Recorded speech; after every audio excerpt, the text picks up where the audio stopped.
Jamaah salat Isya Masjid Suhadah rahimakumullah.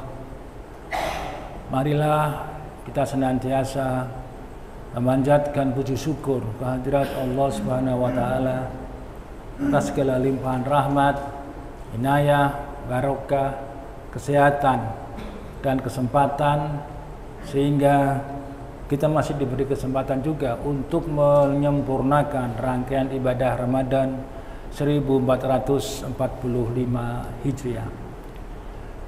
Salawat serta salam semoga selalu tercurahkan kepada Nabiullah Muhammad SAW beserta seluruh keluarga besarnya, sahabat-sahabatnya, tabi'in, dan tentunya adalah para pengikut setianya sampai dengan akhir zaman. Di dalam setiap rangkaian peringatan bulan suci Ramadan, tidak lupa kita selalu melewati malam 17 atau peringatan Nuzulul Quran, yaitu peristiwa turunnya Al-Quran pertama kali kepada Muhammad melalui malaikat Jibril. Al-Alaq 1 sampai dengan 5. Bismillahirrahmanirrahim. Iqra bismi rabbikal ladzi khalaq. Maka bacalah atas nama Tuhanmu yang menciptakan. Membaca di dalam konteks yang lebih luas adalah belajar, memahami, menelaah, meneliti atau riset dan mengambil kesimpulan. Inilah yang kemudian menjadi pembeda antara manusia dengan hewan. Sesungguhnya ada kekurangsempurnaan definisi antara manusia dan hewan. Manusia sering disebut sebagai makhluk yang memiliki akal, dan hewan adalah makhluk yang tidak memiliki akal. Sebetulnya kriteria ini kurang pas, karena hewan pun juga memiliki akal. Dia memiliki cara bagaimana untuk berkembang biak, dia memiliki cara untuk bagaimana melindungi dirinya, ya, dan untuk memperjuangkan keselamatannya.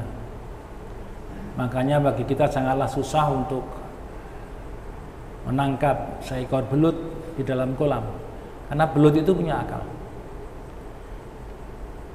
Tetapi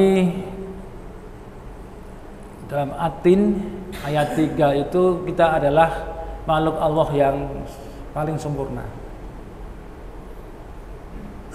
Apa yang menyebabkan manusia itu termasuk makhluk yang paling sempurna? Karena manusia itu samping punya akal, juga punya alam pikiran, punya proses berpikir. Nah, inilah kelebihan manusia. Dikarenakan memiliki proses berpikir, maka manusia itu akan terbagi-bagi menurut alam pikiran yang dia yakini. Makanya banyak filsuf Yunani mengatakan bahwa sebetulnya Anda adalah apa yang sedang Anda pikirkan. Jadi you is what you are thinking. Jadi Anda adalah apa yang sedang Anda pikirkan. Oleh karena itu kenapa manusia memiliki daya imajinasi yang begitu luas. Manusia punya kemampuan untuk mengekspresikan dirinya di dalam mengartikulasikan kehidupannya di tengah masyarakat. Oleh karena itulah, karena memiliki proses berpikir, maka diperlukan sandaran utama, yaitu Al-Quran dan Al-Hadits. Para jamaah yang berbahagia, atas dasar proses berpikir manusia itu, manusia ternyata dibagi menjadi 5. Al-Alaq ini juga menjelaskan bagaimana Allah itu memberikan pengetahuan sesuatu yang tidak diketahui oleh manusia. Ya. Allah membimbing, memintarkan manusia melalui perantaraan kalam dan pena. Pena itu adalah sesuatu proses yang membuat manusia itu bisa dilihat kualitasnya. Jadi bagaimana melihat kualitas seorang manusia? Lihat cara dia bicara, pertama. Yang kedua, lihat tulisannya. Ternyata benar. Dan itulah kemudian kenapa dengan proses yang berkali-kali, proses berpikir, ya, maka manusia itu bisa mengembangkan budaya. Hewan tidak punya budaya, tapi manusia punya budaya. Tetapi karena kehebatan proses berpikir manusia itulah, maka agar budaya selalu berada pada batas-batas syar'i, maka dibutuhkan Al-Quran dan Al-Hadis. Nah, 5 golongan manusia itu adalah pertama. Ini atas dasar apa? Proses berpikir yang dia miliki. Sehingga nanti juga manusia akan punya makna kebenaran yang berbeda. Pertama adalah manusia yang tahu bahwa dirinya itu tahu. Jarang manusia yang memiliki level ini, bahwa dia sangat tahu bahwa dirinya tahu. Dia sangat paham, sepaham-pahamnya bahwa dirinya itu paham, sehingga dia bisa menempatkan segala urusan pada tempat-tempat yang semestinya. Yang kedua adalah manusia yang tidak tahu kalau dirinya tahu.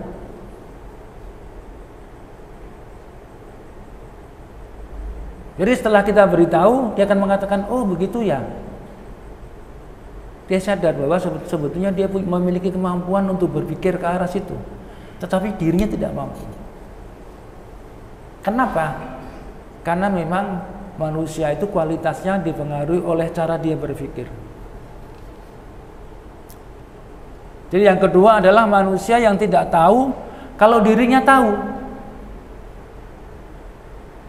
Kalau dalam bahasa Jawa ini ya, dia orang yang enjoy hidupnya, ya. Dia itu adalah easy going, orang yang mengalir dengan apa adanya, ya. Sehingga apa yang dia lakukan, apa yang dia kerjakan itu selalu benar.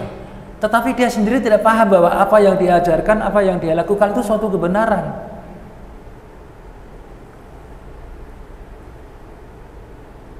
Yang ketiga adalah sebagaimana yang disinggung dalam Al-Alaq tadi, manusia yang tahu kalau dirinya tidak tahu. Maka muncullah Iqra, bacalah, pahamilah, belajarlah, risetlah, diskusikan, disimpulkan, ambil gagasan terhadap apa-apa yang telah diciptakan oleh Allah, yaitu fenomena. Apa itu fenomena? Fenomena adalah semua kejadian, semua peristiwa yang dapat ditangkap panca indera. Makanya ilmu kita tidak pernah bicara tentang mimpi, ilmu kita tidak pernah bicara tentang intuisi.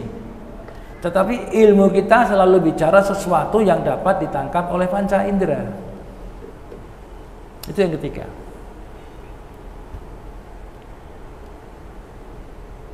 Yang keempat adalah manusia yang tidak tahu kalau dirinya tidak tahu.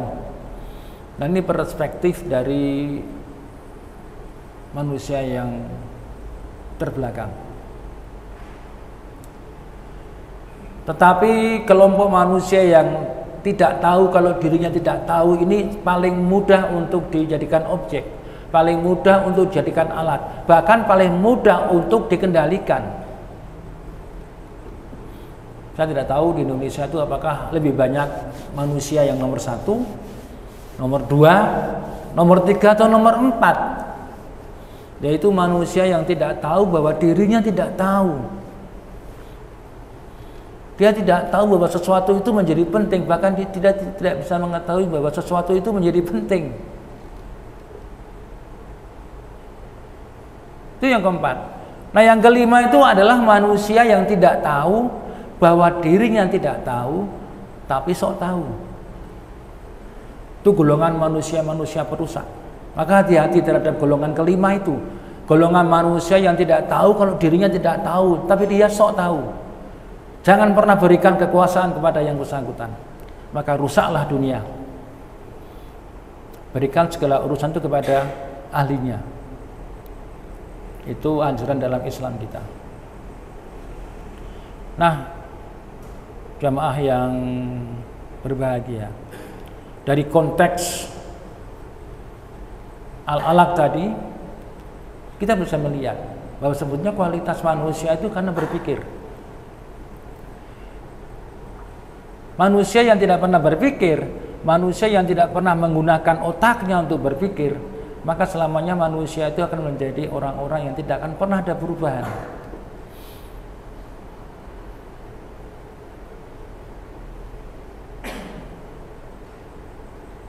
Sunatullah, perubahan itu suatu kepastian.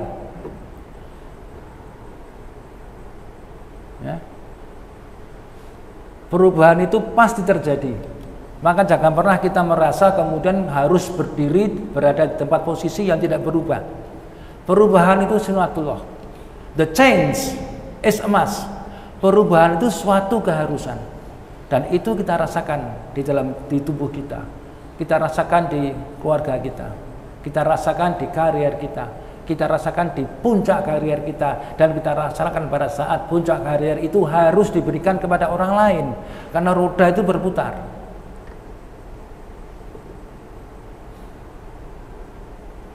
Dengan cara berpikir yang sempurna,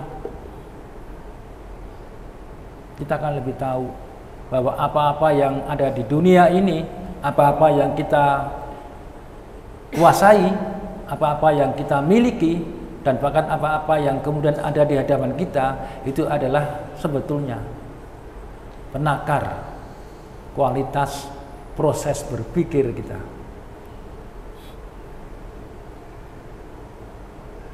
Jadi manakala ada pihak-pihak yang kemudian mempertahankan diri untuk mempertahankan sesuatu, kita jadi tahu bahwa sebetulnya ada masalah di dalam proses berpikir yang dia miliki.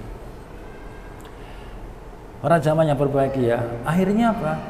Kita juga bisa menyimpulkan ternyata persepsi manusia oleh karena proses berpikir itu, maka manusia itu memiliki tiga macam kebenaran. Pertama adalah kebenaran dirinya sendiri. Wah, ini luar biasa ini. Jadi dia hakul yakin terhadap apa yang dia percayai. The change is never happen. Perubahan tidak akan pernah terjadi. Yang kedua adalah kebenaran komunitas, kebenaran kelompok. Nomor 1 dan nomor 2 ini juga termasuk kelompok-kelompok yang berbahaya. Bahwa senter kebenaran itu ada di kelompok saya, bukan di kelompok Anda.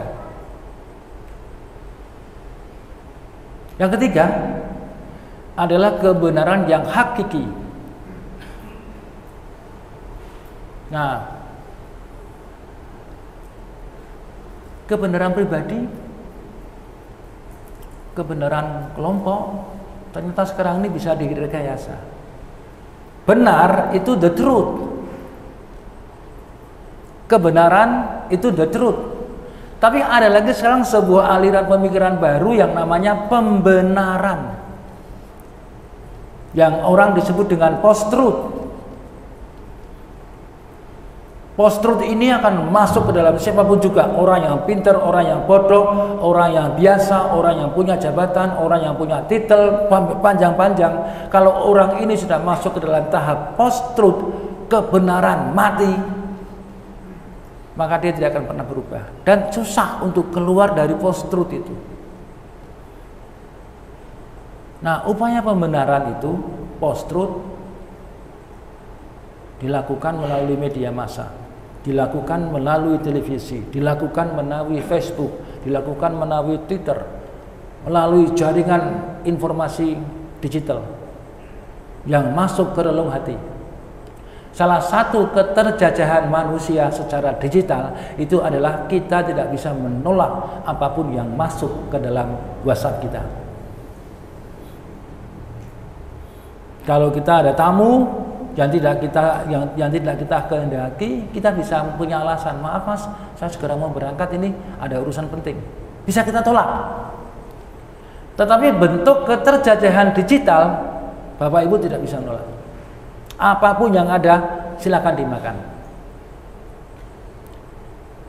Post-truth itu upaya pembenaran.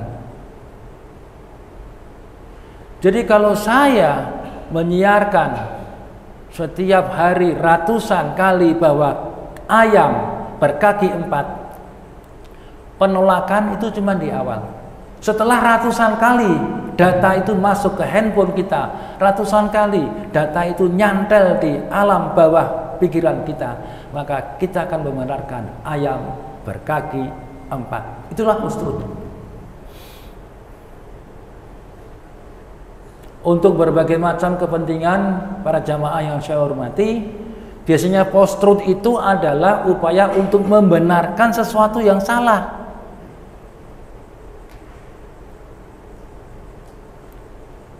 Ada teman saya mengatakan, bos, media sosial itu kan dajjal digital. Kita setiap kali tahiyat selalu berdoa, Allahumma inni a'udzubika min adzabi jahannam wa min adzabil qabr wa min syarri fitnatil mahya wal mamati wa min syarri fitnatil masiihid dajjal. Tanda-tanda akhir dari dunia sebelum dajjal, yang kemudian kita selalu berdoa agar kita terhindar dari fitnah dajjal, sudah muncul dajjal digital yang membelokkan sesuatu yang salah menjadi benar. Tugas dajjal kan begitu, mengajak kaum muslimin untuk murtad. Dajjal mengeluarkan kehebatannya, bisa memuntahkan isi gunung, bisa membunuh orang tanpa menyentuh, bisa menghidupkan orang mati. Dajjal. Nah, ternyata kreasi-kreasi pembenaran secara digital juga dibuat.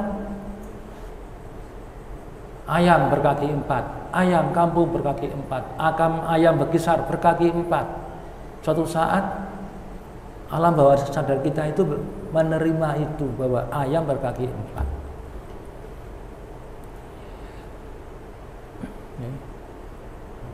Fa'aqim wajhaka lid-dini hanifah fitatallahi allati fatarnasi 'alaiha. Maka hadapkanlah wajah kita kepada agama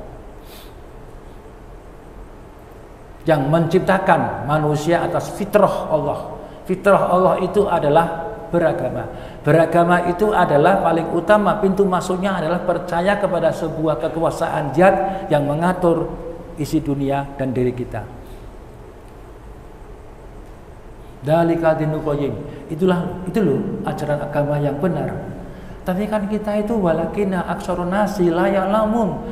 Kita tidak mau paham, kita tidak mau mengetahui, kita tidak mau mengerti.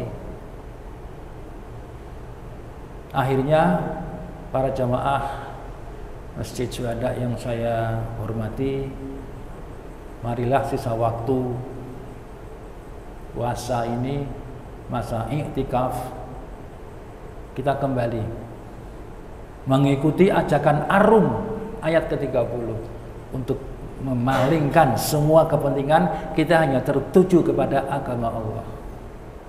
Insya Allah kebenaran hakiki, kebenaran yang hak, yang harus dipercayai, itulah yang akan sampai ke diri kita.